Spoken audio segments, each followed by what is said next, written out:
Hello everyone, welcome to my YouTube channel education point. आज हम लोग क्लास 10th का एक बहुत ही ज़्यादा important chapter that is light है, उसको डिस्कस करने आए हैं। क्योंकि ऑलरेडी फिर से एक बार और लॉकडाउन लग चुका है, सो मैं फिर से अपने एक वीडियो के साथ रेडी हूँ आप सबके लिए। ऑनलाइन क्लासेस भी चल रही हैं, काफ़ी ज़ोरों शोरों से चल रही है बोर्ड्स एग्जाम्स की। बट फिर भी अगर ऑनलाइन क्लासेस में अगर समझ में नहीं आता है, कुछ कम्युनिकेशन प्रॉब्लम होती है, तो अपन इस रिकॉर्डेड वीडियो को सुन सकते हैं और जो भी अपना टॉपिक क्लियर नहीं हो पा रहा है वो यहाँ से क्लियर हो जाएगा।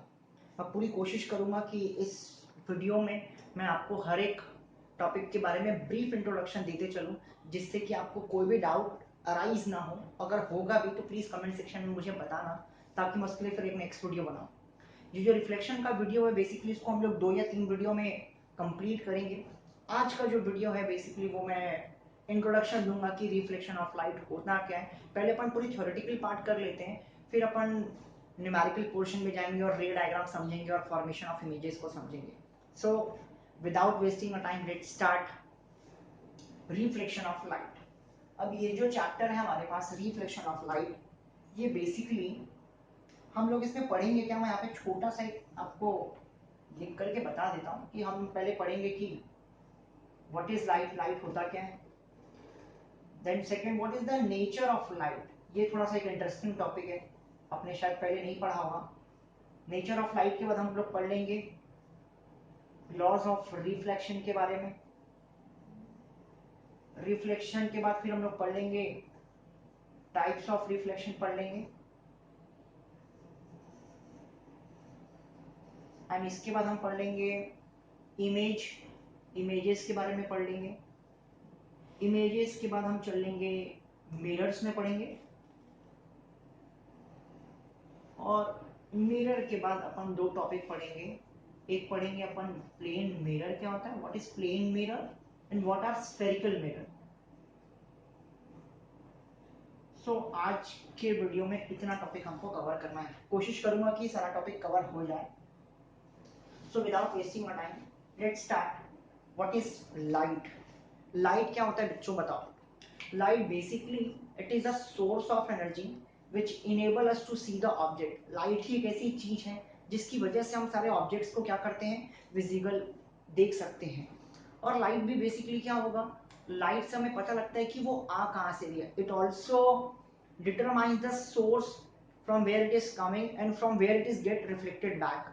हमें दोनों चीज पता लगती है कि एक लाइट हमें क्या इनेबल करता है कि एक तो वो जहां से वो आ रहा है, दूसरा वो कहां से रिफ्लेक्ट हो रहा है, वो भी हम लाइट की वजह से पता कर सकते हैं। सो बेसिकली जो लाइट है वो हमें ऑब्जेक्ट्स को विजिबल करने में, ऑब्जेक्ट्स हो या पर्सन हो, कोई भी चीज हो इस यूनिवर्स की, एनीथिंग, उसको हमें विजिबली देखने को मिलता है। अब ये तो था बेसिकली लाइट। अब लाइट में भी क्या होते हैं, 2 तरह के ऑब्जेक्ट्स होते हैं जो आप लोग क्लास 7th 8th में बहुत बार पढ़े होंगे, जिसको मैं बताऊंगा नहीं ज्यादा। एक होता है लुमिनस ऑब्जेक्ट, एक होगा हमारा नॉन लुमिनस ऑब्जेक्ट। अब लुमिनस ऑब्जेक्ट कौन हुए, those which emit light by themselves are said to be luminous object and those which do not emit light by themselves are said to be a non luminous object। तो luminous में कौन हुए आपके भैया, सन हो गया।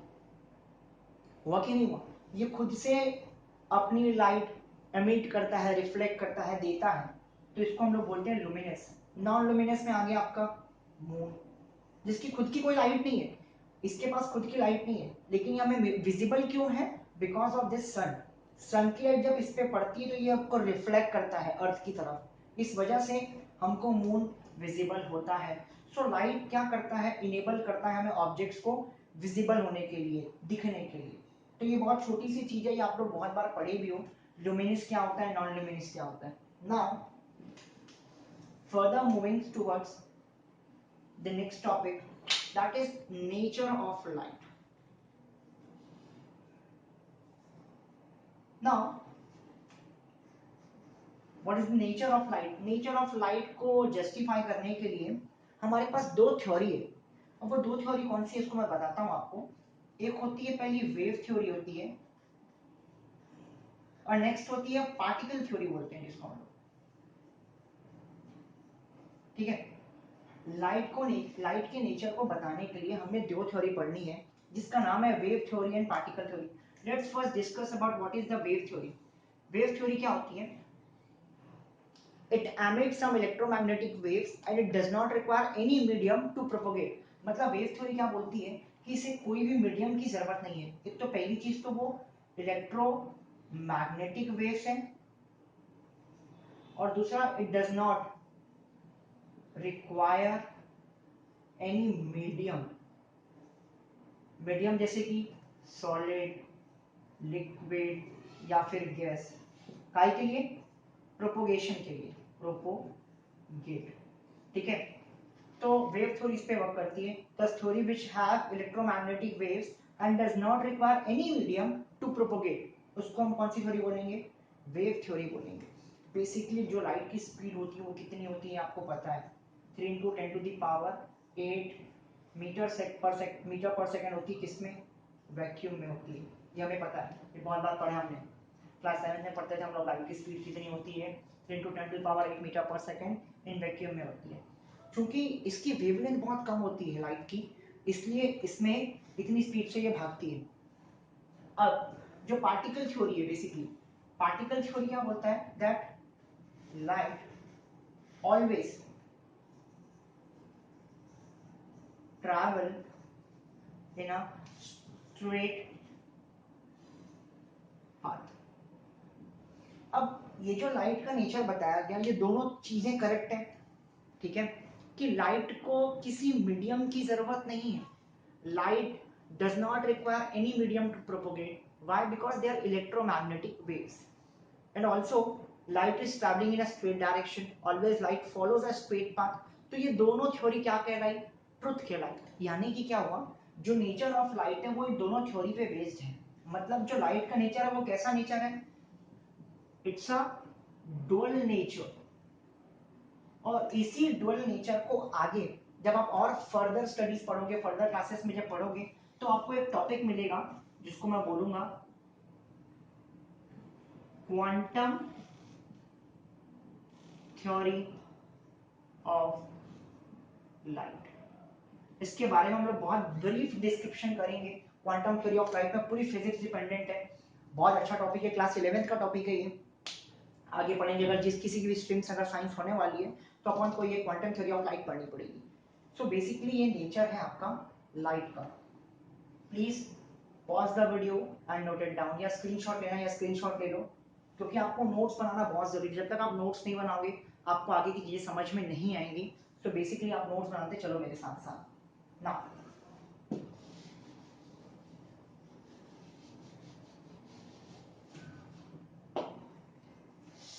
नेक्स्ट आते हैं हमारे लॉस ऑफ रिफ्लेक्शन पे। लॉस ऑफ रिफ्लेक्शन पे आने से पहले मैं बात करूंगा सिर्फ रिफ्लेक्शन क्या होता है।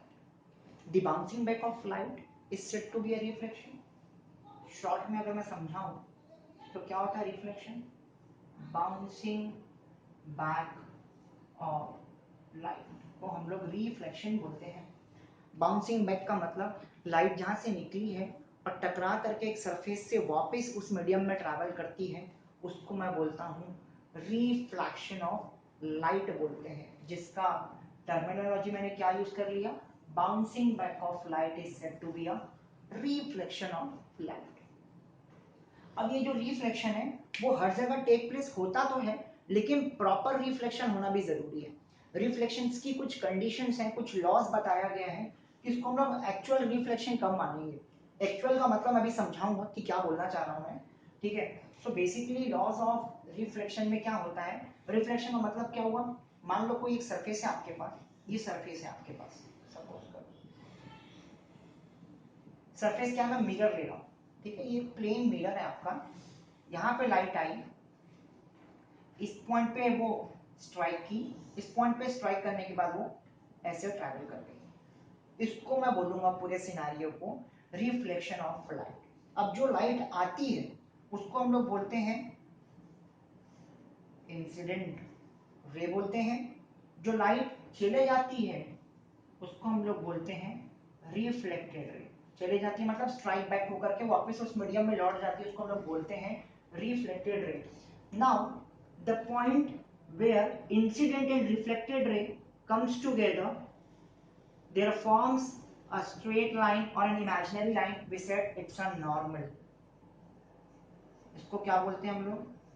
नॉर्मल बोलते हैं. नॉर्मल का पॉइंट कौन सा है?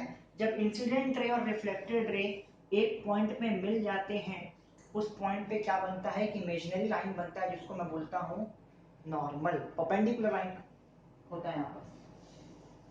नाउ इस नॉर्मल के साथ जो एंगल बनाएगा इंसिडेंट रे, उसको मैं बोलूंगा एंगल ऑफ इंसिडेंट. ठीक है, यहाँ पे लिख देता हूँ. It is said to be a angle of incidence, जिसका सिंबल होता है आई. और यही नॉर्मल के साथ जो आर बन रहा है, उसको हम क्या बोलते हैं? Angle of reflection, that is said to be small r. Now, to justify the law of reflection, the angle of incidence should always be equal to angle of reflection. If not, then we say it does not follow the law of reflection. So मैं वही बताने वाला था कि जो proper reflection की definition है वो मैं क्यों बोल रहा हूँ और वो कहाँ पे मिलेगा हमको, वो भी समझेंगे अपन. मैंने अभी आपको क्या समझाया कि एक प्लेन सरफेस है, एक प्लेन मिरर है मेरा. जो भी लाइट आ रही है, टकरा रही है उस सरफेस पे, उसको मैं इंसिडेंट लाइट बोलूंगा. इंसिडेंट हो रही है, हम उस पर इंसिडेंट करवा रहे हैं, और टकराने के बाद जो लाइट जा रही है उसको मैं बोलता हूँ रिफ्लेक्टेड रे. अब मैंने बताया कि जब इंसिडेंट रे और रिफ्लेक्टेड रे एक पॉइंट पे मिलते हैं, उस पॉइंट पे नॉर्मल बनता है. वो नॉर्मल कैसा होता है? इमेजिनरी होता है. इमेजिनरी एक बनता है. उस इमेजिनरी के साथ जब एक इंसिडेंट रे के साथ वो एंगल बनाएगा तो उसको मैं एंगल ऑफ इंसिडेंस बोलूंगा. और उसी नॉर्मल का जब रिफ्लेक्टेड रे के साथ एंगल होगा तो उसको हम लोग एंगल ऑफ रिफ्लेक्शन बोलेंगे. Now to justify the law of reflection, they say the first point. What does they say? That the incident ray, comma, the reflected ray and normal should lie on a plane. मतलब कि जो incident ray है, जो reflected ray है और जो normal रे है, वो एक प्लेन पे लाई होना चाहिए. तो यस, एक प्लेन पे लाई हो रहे हैं, यानी कि पहला जो लॉ है वो जस्टिफाई हुआ. सेकंड क्या बोलते हैं? The second says that angle of incidence should always be equal to angle of reflection. यानी कि जितने एंगल से ये आया है उतने ही एंगल से वो क्या होना चाहिए? रिफ्लेक्ट होना चाहिए. मैं इसको थोड़ा सा और अच्छे से बना देता हूं जिससे कि आपको क्लियरली दिखेगा. तो ये एंगल ऑफ रिफ्लेक्शन, अगर ये 60 डिग्री पे आ रहा है तो ये 60 डिग्री पे ही क्या होगा? रिफ्लेक्ट होगा. अगर ऐसा होता है तो मैं बोलूंगा yes, they justify the law of reflection. तो लॉ ऑफ रिफ्लेक्शन को जस्टिफाई करने के लिए हमारे पास दो पॉइंट है. पहला, इंसिडेंट रे, रिफ्लेक्टेड रे और normal should lie on a plane, जैसा कि हमने देखा डायग्राम में. And the second one is the angle of incidence should always be equal to angle of reflection होना चाहिए. वो भी देख लिया हमने. अब ये तो बेसिकली दो लॉज ऑफ रिफ्लेक्शन है जिसको जस्टिफाई करना चाहिए. अब मैंने बोला कि टाइप्स ऑफ रिफ्लेक्शंस भी होते हैं. रिफ्लेक्शंस कैसे होते हैं, क्या होते हैं, उसको देखते हैं थोड़ा सा हम लोग. Please student pause the video and note down या स्क्रीनशॉट ले लो. ओके, नाउ नेक्स्ट मैं बताने वाला हूं कि कैसे क्या होता है. हम लोग यहाँ पे रिफ्लेक्शन पढ़ने वाले हैं. एक होता है हमारे पास रेगुलर रिफ्लेक्शन होता है, फर्स्ट टॉपिक है, यहां पे बता देता हूं उसको मैं. और दूसरा है हमारे पास डिफ्यूज्ड रिफ्लेक्शन होता है. Now what is regular reflection and what is diffuse reflection? इससे हमको पूरा रिफ्लेक्शन का कंसेप्ट समझ में आ जाएगा कि रेगुलर किसको बोलते हैं और डिफ्यूज किसको बोलते हैं. रेगुलर रिफ्लेक्शन का मतलब क्या होता है? It always requires a smooth surface. Regular reflection कब होगा? जब आपकी सरफेस कैसी होगी? पॉलिश्ड होगी, यानी कि स्मूथ होगी, तभी आपका रिफ्लेक्शन जो है वो रेगुलर हो सकता है। Now what is about diffuse reflection? It will be when the surface is always rough या फिर अनपॉलिश्ड है। मैं दोनों लिख लेता हूं यहां पर, या तो पॉलिश्ड सरफेस हो या इधर के लिए क्या होता है, रफ सरफेस होता है, और कैसा होता है यहाँ पे, अनपॉलिश्ड होता है, बराबर। सो नाउ अब इसको हम लोग डायग्राम से समझते हैं कि पॉलिश्ड, अनपॉलिश्ड या रफ के बारे में मैं क्या बोल रहा हूँ। Now again if it is a polished surface, तो ये ऐसा सरफेस है भाई, प्रॉपर तरीके का। अब क्या हुआ, आपने यहाँ से लाइट कुछ भेजी और लाइट क्या हो गई, रिफ्लेक्ट बैक हो गई। अगेन इनके पास एक नॉर्मल बना, ये और ये, यानी कि जितना ये आया उतना ये गया, बराबर। ये कौन है आपका नॉर्मल, ये बेसिकली आपका इंसिडेंट रे, ये बेसिकली आपका रिफ्लेक्टेड रे, ये एंगल ऑफ इंसिडेंट, ये एंगल ऑफ रिफ्लेक्शन। और ये कैसा सरफेस है, फिगर आपका ये कैसा है, ये स्मूथ सरफेस है। तो ये पूरा पूरी रेगुलर रिफ्लेक्शन हमारे लॉ ऑफ रिफ्लेक्शन को जस्टिफाई कर रहा है। So what about diffuse reflection? अब डिफ्यूज रिफ्लेक्शन में क्या होगा, क्या होगा, रफ सरफेस पे होता है। तो रफ सरफेस कैसे होते हैं, कुछ इस तरीके से होते हैं रफ सरफेस। अब क्या हुआ, मान लो लाइट यहाँ पे आया, ये टकराया, क्या होगा, कहीं भी जा सकता है लाइट, लाइट ऐसे भी ट्रैवल कर सकता है। मान लो एक और लाइट आपने भेजी यहाँ पे, वो कहीं ऐसा चला गया, मान लो कुछ आपने लाइट यहाँ पे इंसिडेंट कराया, वो इधर चला गया। तो डिफ्यूज रिफ्लेक्शन में हमें जो एंगल ऑफ इंसिडेंस है या जो एंगल ऑफ रिफ्लेक्शन है वो हमें कभी इक्वल नहीं मिलेगा, यानी does not follows the laws of reflection. पहला पॉइंट तो चलो ठीक है कि मिल जाएगा कि भाई इंसिडेंट रे, रिफ्लेक्शन रे, और यहाँ पे एक नॉर्मल है, वो एक प्लेन पे लाई कर रहे हैं। पहली बात तो ये प्लेन होगा नहीं क्योंकि ये रफ सरफेस है ना। दूसरी इंपॉर्टेंट चीज क्या हुआ कि भाई देख लो यहाँ पे अगर ये नॉर्मल बनाता है तो ये वाला एंगल छोटा, ये वाला एंगल बहुत ज्यादा, तो क्या होने वाला है, I is not equal to R। तो ये जो डिफ्यूज रिफ्लेक्शन है ये बेसिकली प्रॉपर रिफ्लेक्शंस को जस्टिफाई नहीं करता। दूसरी तरफ जो रेगुलर रिफ्लेक्शन है it total justify the both law of reflection that the incident ray, reflected ray and the normal should lie on a same plane, and the second one, most important one, that is angle of incident should always be equal to angle of reflection।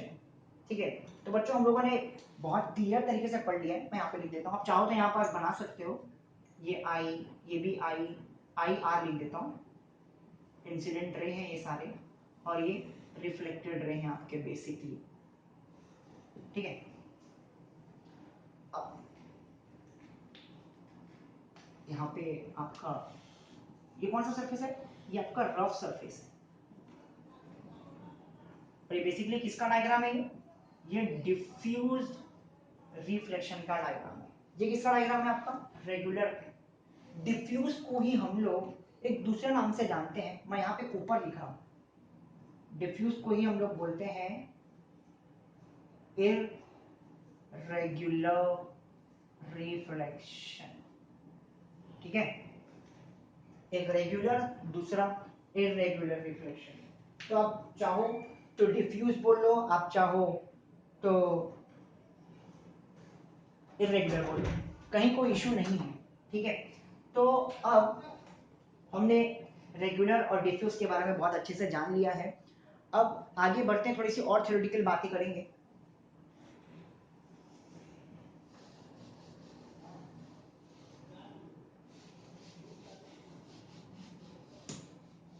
ना अब क्या होने वाला है हमारे पास, images के बारे में बात करेंगे। इमेजेस बेसिकली क्या होते हैं हमारे पास, दो तरह के इमेजेस हमारे पास फॉर्म होते हैं।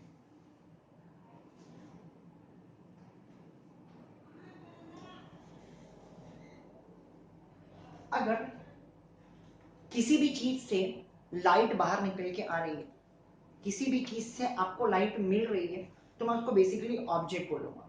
ठीक है, अब हम जो बात करने वाले हैं यहाँ पास, बेसिकली बात करेंगे हम लोग इमेजेस पे बात करेंगे। इमेज कैसे बनती है?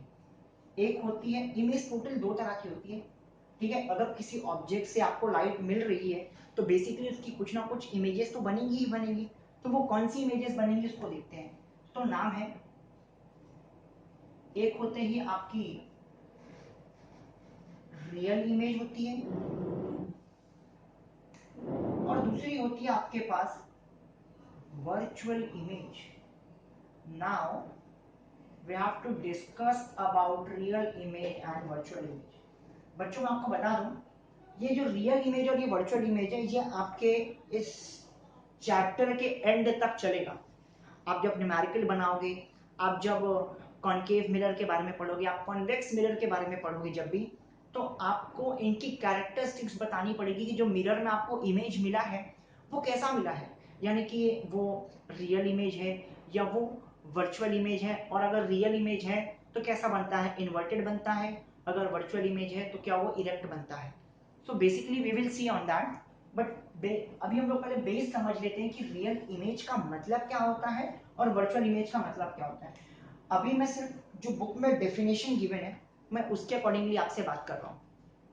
ठीक है, और प्रैक्टिकल वे में, एक्सपेरिमेंटल वे में जब हम रियल डायग्राम देखेंगे तो हमें समझ में आएगा कि एक्चुअल में रियल इमेज होती कैसे है और एक्चुअल में वर्चुअल इमेज होती कैसे है।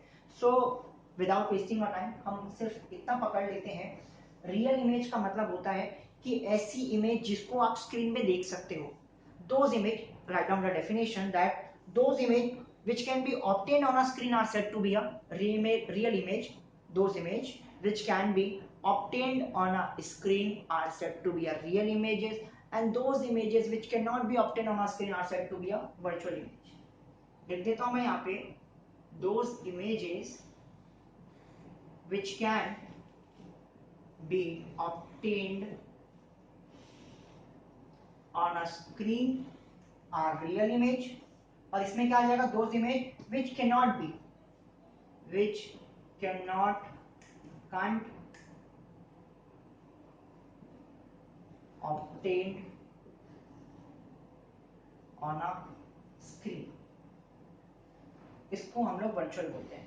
अब इसकी अगर एग्जांपल मैं बात करूं, रियल इमेज की एग्जांपल, यानी कि जैसे कि हम मूवीज वगैरह देखने जाते हैं सिनेमा हॉल्स में, तो जो सिनेमा हॉल्स में हमको जो सामने पिक्चर दिख रही है वो क्या एक स्क्रीन पे दिख रही है। उस स्क्रीन पे हम लोग क्या कर रहे हैं, इमेजेस देख रहे हैं, अलग अलग एक्टर्स के देख रहे हैं, एक्ट्रेस के देख रहे हैं, तो वो इमेज कैसी हुई आपकी, वो रियल इमेज है। और वर्चुअल इमेज क्या होगी, आप मिरर के सामने खड़े हो जाओ, मिरर के सामने आपकी इमेज तब तक बनेगी जब तक आप मिरर के सामने हो। Once you have been side by a mirror, your image can not be form on that mirror. तो इसको हम लोग बोलते हैं वर्चुअल, यानी कि जिसकी इमेज हम स्क्रीन में ऑब्टेन नहीं कर सकते उसको मैं बोलूंगा virtual image. Virtual image basically एक तरह से मानो तो मैं इल्यूजन बोल सकता हूँ एक तरह का। ठीक है, सो अभी हम सिर्फ इतना समझेंगे कि रियल इमेज जो है उसको हम लोग स्क्रीन पे ऑब्टेन कर सकते हैं, और वर्चुअल इमेज वो होगा जिसको हम लोग स्क्रीन पे ऑब्टेन नहीं कर सकते। मैं एग्जांपल यहाँ पे लिख देता हूँ, एक आपका लिख लेता हूँ, सिनेमा लिख देता हूँ, तो जिससे आपको सब समझ में आ जाएगा। और इसका एग्जांपल बढ़िया लिख देता हूँ मैं, मिरर के सामने खड़े हो जाओ भाई। ठीक है, ज्यादा देर नहीं खड़े होना है।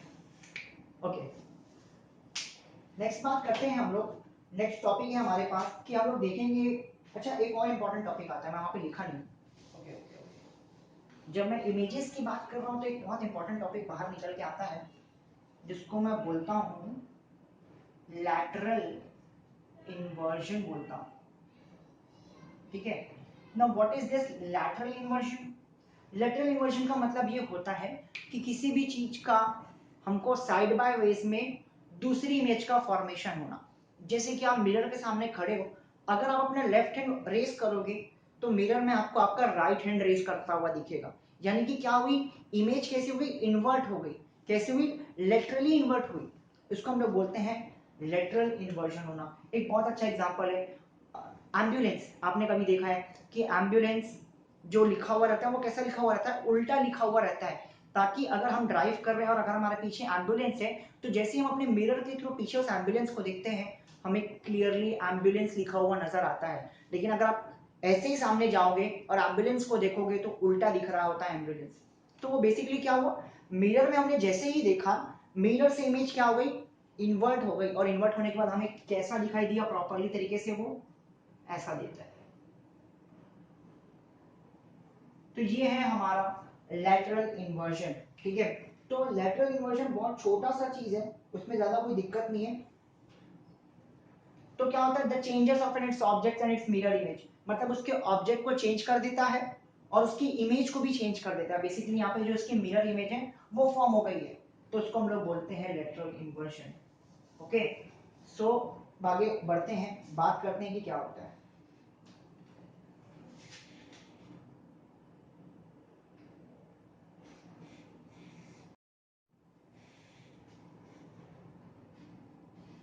ओके, तो मिरर, मिरर पे आऊँ तो आपको पता है कि मिरर का जो सरफेस होता है वो पॉलिश्ड होता है ना। और mirror is a good reflector of a light, ये भी आपको बहुत अच्छे से पता है कि लाइट का अगर सबसे कोई बेस्ट रिफ्लेक्टर है तो वो कौन है, मिरर होता है। नाउ मिरर के भी दो पार्ट हैं हमारे पास। मिरर के दो पार्ट यानी कि क्या है, एक प्लेन मिरर है, एक आपका स्फेरिकल मिरर है। प्लेन मिरर क्या होता है, प्लेन मिरर बहुत बेसिक सा चीज है।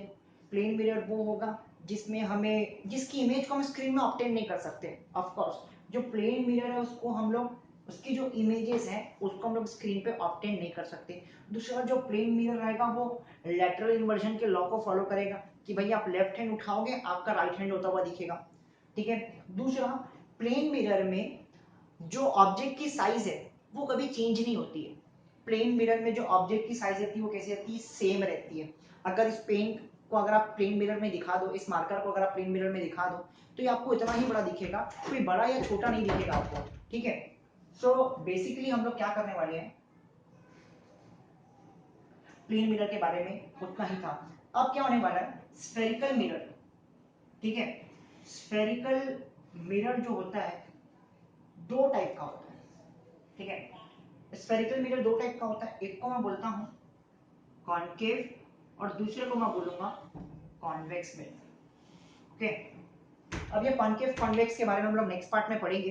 तब तक के लिए बच्चों आप प्लीज इस थ्योरी को नोट डाउन करना और बहुत अच्छे से देखना, and please recommend this channel to everyone. आपके कलीग्स को भी रिकमेंड करो कि जिस लॉकडाउन में अगर वो ऑनलाइन स्टडीज नहीं कर पा रहे हैं या प्रॉपर कम्युनिकेशन नहीं हो पा रहा है तो आप उन वीडियोस को सजेस्ट कर सकते हैं, क्योंकि बोर्ड एग्जाम में ये बहुत ज्यादा इंपॉर्टेंट टॉपिक है।